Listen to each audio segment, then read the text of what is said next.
누가복음 7장 31절에서 35절 말씀입니다.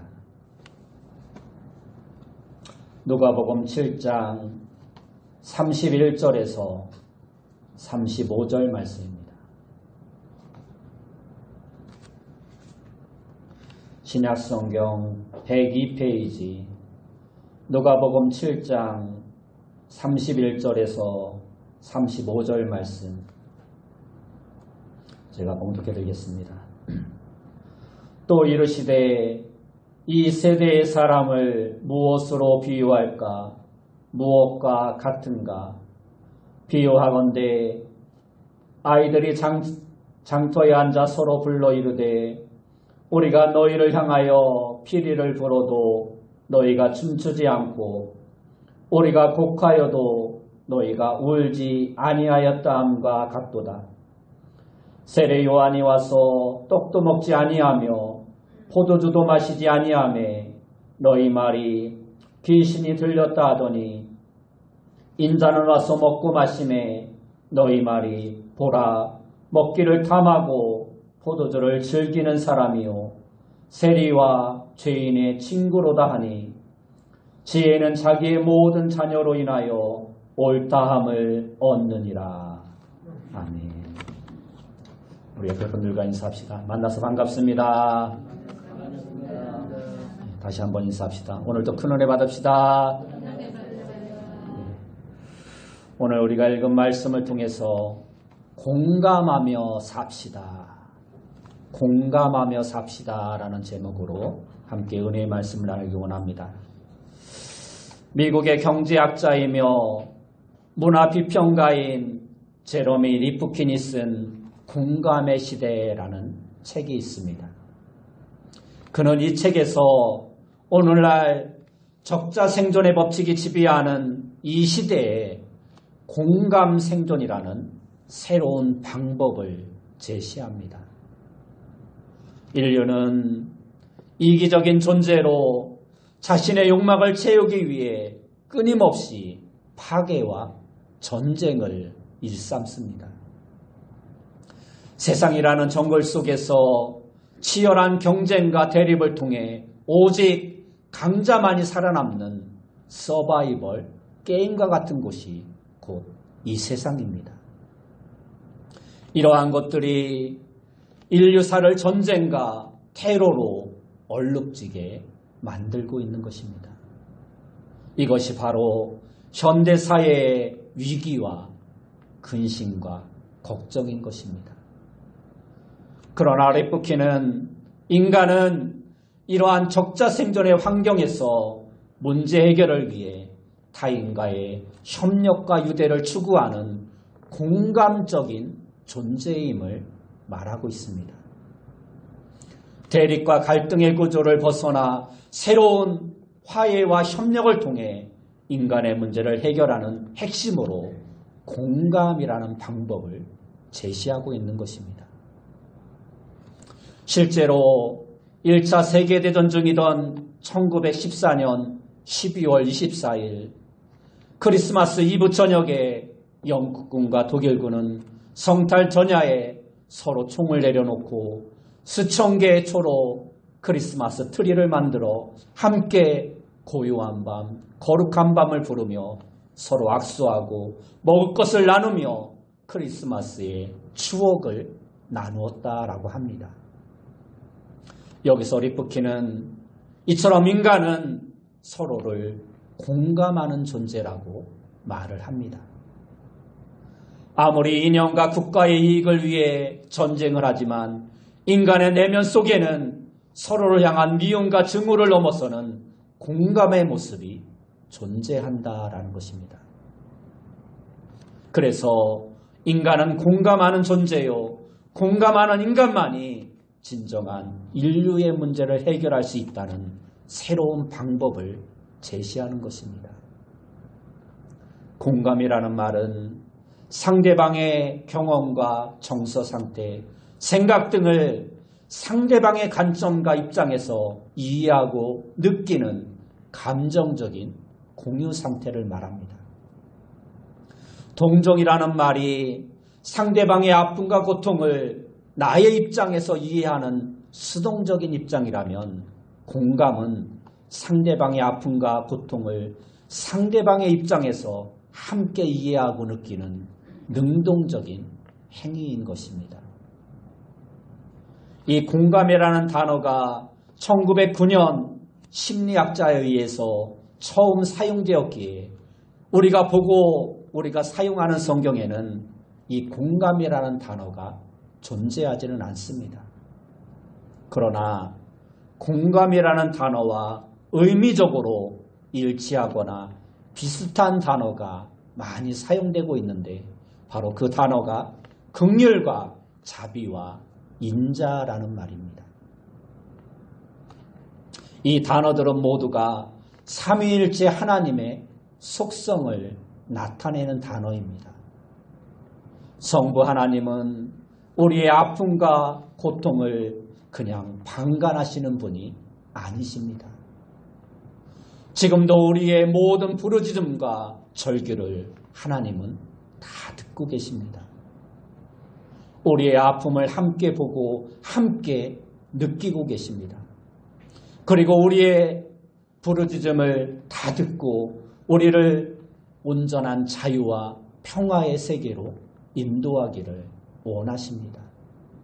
이것이 바로 공감하시는 하나님 아버지의 모습인 것입니다.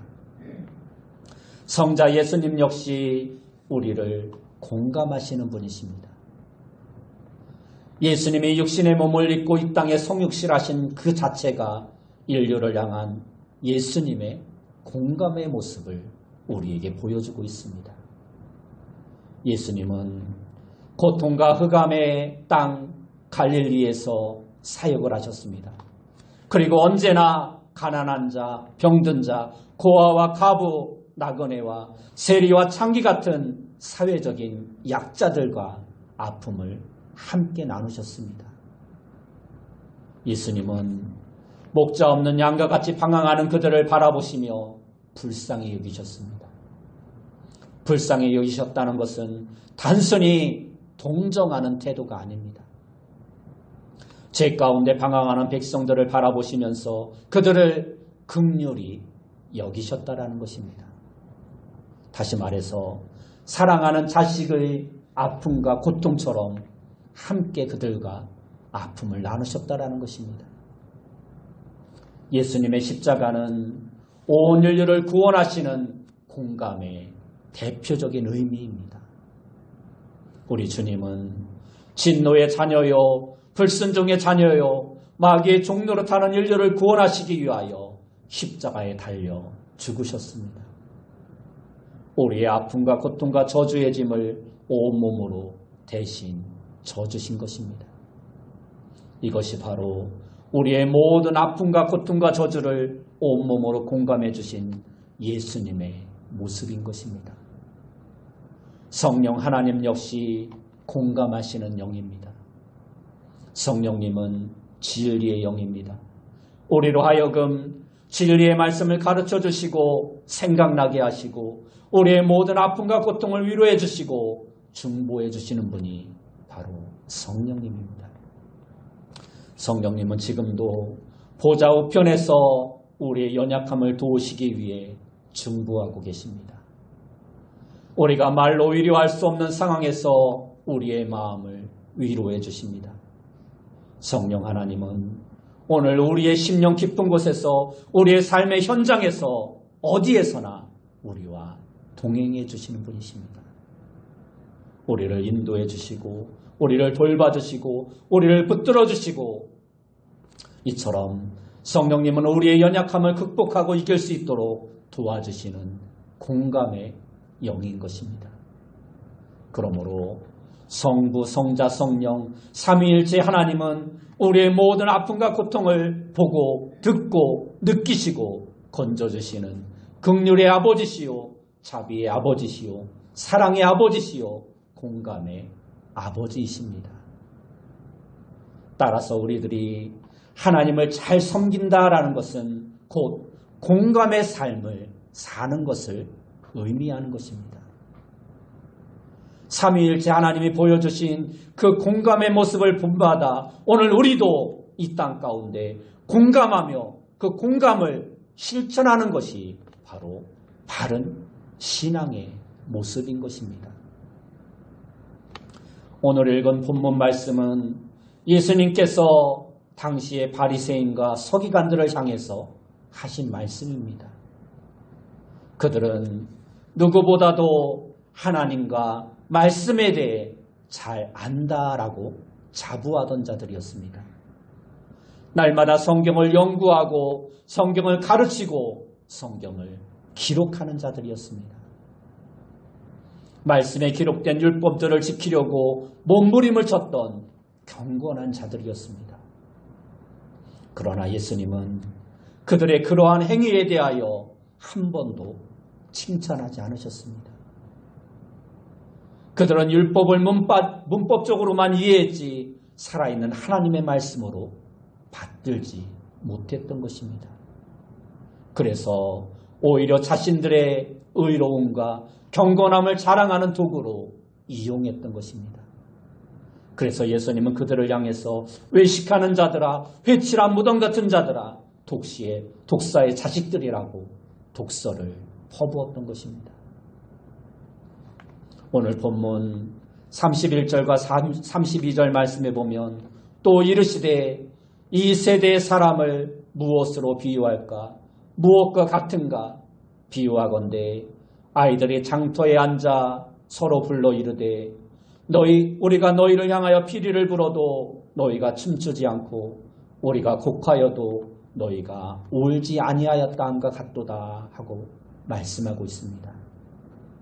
예수님은 당시의 바리새인과 서기관들의 모습에 대해서 장터에서 아이들이 노는 모습을 통해서 비유로 말씀하고 있습니다. 피리를 불어도 춤을 추지 않고 슬픈 노래를 불러도 울지 않는 완악한 세대의 사람이라고 지적하고 있습니다. 예수님의 이 말씀은 진리를 거부하고 있는 그들의 완악함과 패역함의 모습을 지적하고 있는 것입니다. 피리를 불면 춤을 추고 슬픈 노래를 부르면 함께 우는 것이 인간의 정서요, 인간의 감정입니다. 이것이 바로 공감의 모습인 것입니다. 그런데 당시 가장 신앙생활을 잘한다라고 믿었던 바리새인과 서기관들은 이러한 공감과는 거리가 먼 완악함과 패역함의 모습을 보이고 있었다라는 것입니다. 그들은 자신들의 의로움을 나타내려고 타인의 죄를 지적하고 정죄하였습니다. 자신들의 의를 드러내려고 금식과 기도와 구제를 자랑했습니다. 그들은 종교적인 행위는 있을지언정 그들 안에 예수님이 가르쳐 주시고 보여주시는 자비와 사랑과 긍휼은 없었던 것입니다. 시대의 아픔과 고통을 함께 나누고 함께 느끼지 못했던 것입니다. 한마디로 공감할 줄 모르는 세대임을 지적하고 있는 것입니다. 오늘 이 말씀은 이 시대를 살아가는 우리에게도 큰 교훈을 주고 있습니다. 오늘 이 시대의 아픔과 고통이 있다면 그것은 바리새인과 서기관들처럼 공감을 하지 못하고 있다는 것입니다. 개인주의가 팽배하고 서로에 대해서 아파하지 않고 서로에 대해서 용서하거나 사랑하지 않는다라는 것입니다. 이것은 경제적인 문제나 교육의 문제나 종교의 문제가 아닙니다. 우리 안에 진정한 공감의 태도가 사라져가고 있다는 것입니다. 우리나라의 정치가 풀리지 않고 꼬이고 있는 이유가 무엇입니까? 여당과 야당 모두 자기 주장만 앵무새처럼 되풀이합니다. 국민이 무엇을 원하고 있는지 서로의 마음을 열고 대화를 하지 않습니다. 말이 통하지 않으니 공감을 이룰 수 없는 것입니다. 항상 상대방의 잘못과 실책을 공격합니다. 아니면 말고 식으로 서로의 약점을 폭로합니다. 서로를 향한 칭찬과 격려는 찾아볼 수 없습니다. 죽기 아니면 살기 식으로 싸우려고만 합니다. 결국 그 모든 피해는 고스란히 국민들이 지게 되는 것입니다. 그러므로 공감의 정치가 이루어질 때 이 나라에는 희망이 있는 것입니다. 그러한 사회가 아름다운 사회가 될 수 있는 것입니다. 우리는 평생을 치열한 입시와 취업이라는 경쟁 속에서 살다 보니 남을 배려하고 타인의 아픔을 함께 느끼는 공감에 대하여 배울 만한 시간이 없습니다. 그나마 예전에는 도덕이나 윤리를 많이 강조하고 학교에서도 가르쳤습니다. 그러나 요즘의 청소년들에게는 오직 국영수, 입시 중심의 교육이 최우선입니다. 심지어 자기를 개발하고 남을 이해하기 위한 봉사활동마저도 대학 입시의 도구나 취업의 스펙으로 여겨질 뿐입니다. 피리를 불면 춤을 추고 슬픈 노래를 부르면 눈물을 흘리는 공감은 그 어디에서도 찾아보기 힘든 것이 오늘날 우리가 살아가고 있는 이 시대입니다. 그래서 주님께서는 공감의 부재 시대를 사는 오늘 우리를 향하여 함께 즐거워하고 함께 울라고 말씀하고 있는 것입니다. 로마서 12장 15절 말씀에 보면 즐거워하는 자들과 함께 즐거워하고 우는 자들과 함께 울라라고 말씀하고 있습니다. 그러면 우리들은 어떻게 이러한 공감을 이루며 살아갈 수 있을까요? 마태복음 11장 28절에서 30절 말씀에 보면 수고하고 무거운 짐진 자들아 다 내게로 오라. 내가 너희를 쉬게 하리라. 나는 마음이 온유하고 겸손하니 나의 멍에를 메고 내게 배우라. 그리하면 너희 마음이 쉼을 얻으리니 이는 내 멍에는 쉽고 내 짐은 가벼움이라 말씀하고 있습니다. 예수님은 당시의 율법의 짐을 지고 힘들어하는 자들, 죄의 짐을 지고 고통스러워하는 자들, 가난과 저주와 죽음의 짐 앞에서 지쳐있는 자들 모두를 초대하고 있습니다. 그리고 주님께서 우리의 멍에를 대신 져주시고 우리에게 쉼을 주시겠다라고 말씀하고 있습니다. 이 세상 그 어디에도 진정한 위로와 쉼은 없습니다. 모든 방법이 다 일시적인 방편일 뿐입니다. 그러나 주님은 온유와 겸손함을 배우고 주님의 부르심에 응답하여 그분 앞에 나오는 자들에게 하늘의 위로와 평안을 주시겠다라고 말씀하고 있습니다.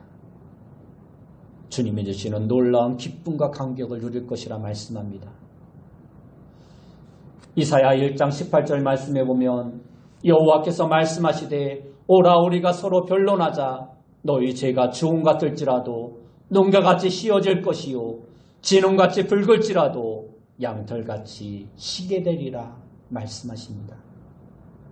이것이 바로 우리를 긍휼히 여겨주시는 하늘 아버지의 사랑입니다. 우리는 아버지의 재산을 미리 받아 집을 나간 당자와 같은 인생입니다. 그러나 아버지는 그 아들이 집을 나가는 그 순간부터 이미 용서해 놓으시고 기다리십니다. 잘못을 깨닫고 아버지 집으로 돌아오기만 하면 모든 것을 다 용서하십니다. 용서만이 아니라 자신을 종으로 여겨달라는 아들의 부탁 대신에 이는 죽었다가 살아온 아들이라면서 그 아들의 신분을 회복시켜 주십니다. 그리고 잔치를 베풀고 기뻐하며 즐거워합니다. 이것이 바로 우리를 끝까지 사랑해 주시는 하늘 아버지의 긍휼의 모습이요 우리를 공감해 주시는 아버지의 모습인 것입니다. 인간의 생각으로는 이해되지 않을 때가 많습니다. 우리는 감히 하나님의 생각과 그 길을 헤아릴 수 없습니다. 우리는 이해관계를 벗어날 수 없는 구조 속에 살고 있지만 하나님은 그 모든 것을 뛰어넘어 우리를 사랑하시고 우리를 공감해 주시는 분이십니다. 우리의 입장에서 공감해 주시고 우리를 너그럽게 용서해 주십니다. 그렇다면 오늘 우리들은 하나님을 믿고 따르는 자들로서 삼위일체 하나님의 공감하시는 이 모습을 배우고 또한 그것을 실천하며 살아가는 자가 되어야 합니다. 우리 주님은 우리를 향하여 그렇게 다른 방법으로 이해해 주시고 용서해 주시고 공감해 주시는데 그 뜻을 따르지 못하고 여전히 우리의 방식대로 고집부리며 강박한 삶을 살아간다면 그것은 주의 자녀로서 하나님의 백성으로서의 합당한 삶이 아닌 것입니다. 그러면 오늘 우리는 우리의 삶의 자리에서 어떻게 공감을 일으키는 구체적인 방법의 삶을 살아갈 수 있을까요? 첫째는 상대방의 입장에서 생각해야 합니다. 인간은 항상 자기 중심적인 삶을 살아갑니다. 자기 생각은 옳고 다른 사람은 틀렸다라고 생각하기 쉽습니다. 이렇게 자기 중심적으로 생각하고 자기 중심적으로 말하고 자기 중심적으로 행동하기 때문에 갈등이 일어나고 상처를 주고 분쟁과 다툼이 일어나는 것입니다. 오래된 영화 가운데 패치 아담스라는 영화가 있습니다. 이 영화는 헌터 패치 아담스의 실화를 바탕으로 만들어진 영화입니다. 이 영화에서 패치 아담스가 어떻게 의사가 되기로 결심했나를 보여주는 장면이 나옵니다. 아담스는 아버지가 죽은 후 너무나 큰 슬픔에 방황하라며 사회생활에 적응을 하지 못합니다. 그래서 스스로 정신병원을 찾아가 정신병동에 수용되어 그들과 함께 생활을 합니다. 그곳에서 자기와 함께 방을 쓰는 동료가 있는데 그는 자신의 상상 속에 있는 다람쥐를 매우 무서워합니다. 실제 다람쥐를 무서워하는 것이 아니라 상상 속의 다람쥐를 무서워하는 것입니다. 보이지 않는 다람쥐가 무서워서 순간순간 고함을 지르고 도망을 치며 난리를 핍니다. 아무리 다람쥐가 무서운 존재가 아니라고 설명해도 소용이 없습니다. 어느 날도 그는 다람쥐 환상에 빠져 발작을 일으킵니다.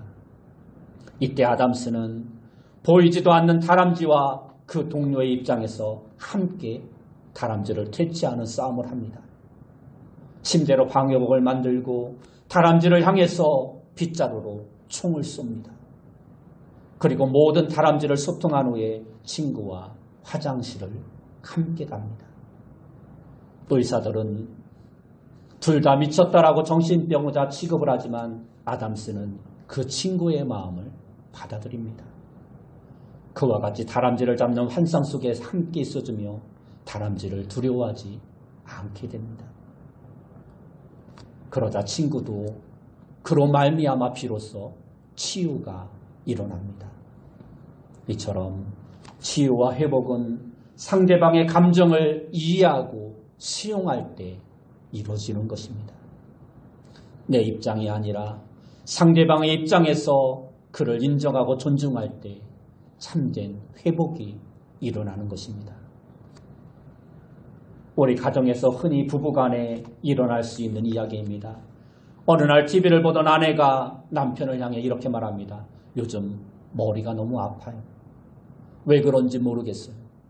그러면 대부분의 남편의 반응은 뻔합니다. 아프면 병원에 가야지. 내일 병원 가서 검사해봐. 아내는 아프면 병원 가는 것을 몰라서 말하는 것이 아닙니다. 왜 아픈지, 무엇 때문에 아픈지 자신을 좀 알아달라는 것입니다. 그런데 우리는 너무나 쉽게 정답만을 말합니다.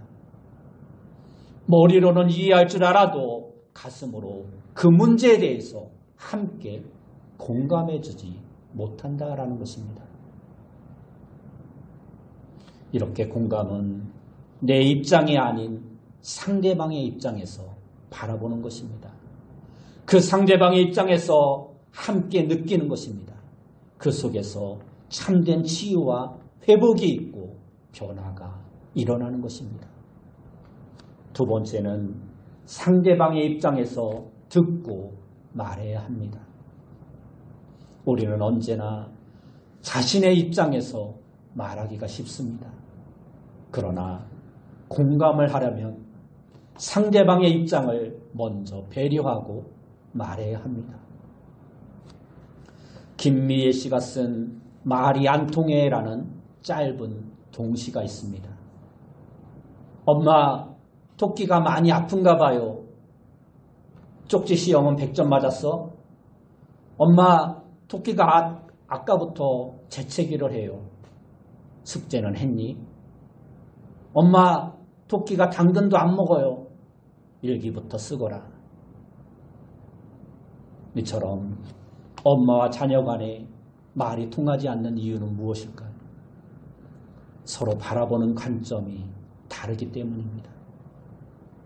아이는 지금 토끼를 바라보면서 사랑하는 토끼가 아픈 것이 마음이 아픕니다. 그런데 엄마는 토끼를 바라보며 아파하는 아이에게는 관심이 전혀 없습니다. 오직 아이의 성적에만 관심이 있는 것입니다. 진정한 공감은 서로에게 관심을 가지고 마음의 대화를 할 때 이루어지는 것입니다. 그러기 위해서는 먼저 듣는 것이 중요합니다. 상대방이 지금 무슨 마음으로 무슨 의미로 말하는지 상대방의 말을 잘 들어주어야 합니다. 상대방의 말을 할 때 듣는 척만 하고 엉뚱한 말을 하면 오히려 기분이 상하는 것입니다. 서로를 바라보고 맞장구를 치면서 상대방의 말에 귀를 기울여 줘야 합니다. 상대방이 말을 할 때 판단하려 하지 말아야 합니다. 들렸다고 그것은 잘못했다고 고쳐주려고 애쓰지 말아야 합니다. 아, 그랬구나. 인정해주고 소용해주고 공감해 주어야 합니다. 그때 상대방의 가슴이 열리고 변화와 치유가 일어나게 되는 것입니다. 세 번째는 진실성을 보여주어야 합니다. 상대방의 입장을 수용하고 공감적인 경청을 이루는 중요한 요소는 진실성입니다. 상대방의 진실성이 느껴질 때 참된 교류가 일어나고 상호간의 감정의 교류가 이루어지는 것입니다. 앞에서 말씀드렸던 패치 아담스는 의사의 길을 가면서 의사로서의 권위주의를 거부합니다. 책을 읽고 연구하고 논문을 쓰는 것도 중요하지만 환자에 대하여 알아가는 것이 더욱더 중요하다고 생각을 합니다. 환자를 대할 때도 번호로 환자를 대하지 않고 항상 환자의 이름을 불러줍니다. 환자를 위해서 딱딱한 의사가운을 벗어던지고 회전을 할 때 피노키오 코를 붙이고 어릿광대 복장을 입고 회전을 합니다. 이렇게 하자 그를 대하는 환자들은 항상 웃음이 넘칩니다.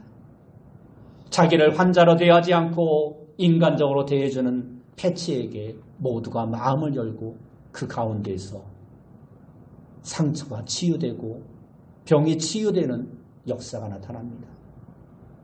이처럼 똑같은 일을 해도 진실함으로 다가가면 소통이 이루어지고 공감이 이루어지는 것입니다. 성경은 우리에게 빛의 자녀답게 살라고 말씀하고 있습니다.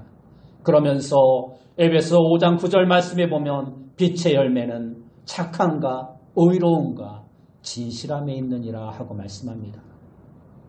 진실하면 모든 것이 통하는 것입니다. 진실하면 마음이 열리고 참된 대화가 이루어지고 동감의 모습이 이루어지는 것입니다. 하나님은 오늘도 우리를 은혜의 자리로 초대하십니다. 삶 속에서 지치고 상하고 고통과 절망 가운데 힘들어하는 우리를 부르십니다. 우리들이 악한 길에서 돌이키고 주님의 품으로 돌아오기만 하면 하나님은 우리를 만나주시고 우리를 공감해 주시고 우리를 치유해 주십니다. 공감이 있는 가정, 공감이 있는 교회, 공감이 있는 사회, 공감이 있는 나라는 건강한 것입니다.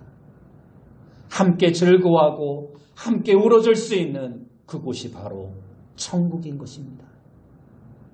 하나님은 우리를 너무 사랑하셔서 인간의 몸을 입고 성육신하셨습니다. 그 십자가의 사랑으로 온몸으로 우리를 공감해 주셨습니다. 그리고 보혜사 성령님을 통하여 오늘도 우리를 위로해 주시고 치유와 회복의 자리로 인도해 주시길 원하십니다. 오늘 우리가 살아가고 있는 이 세상은 너무나도 사랑이 메말라가고 공감이 사라져가고 있는 그러한 시대입니다.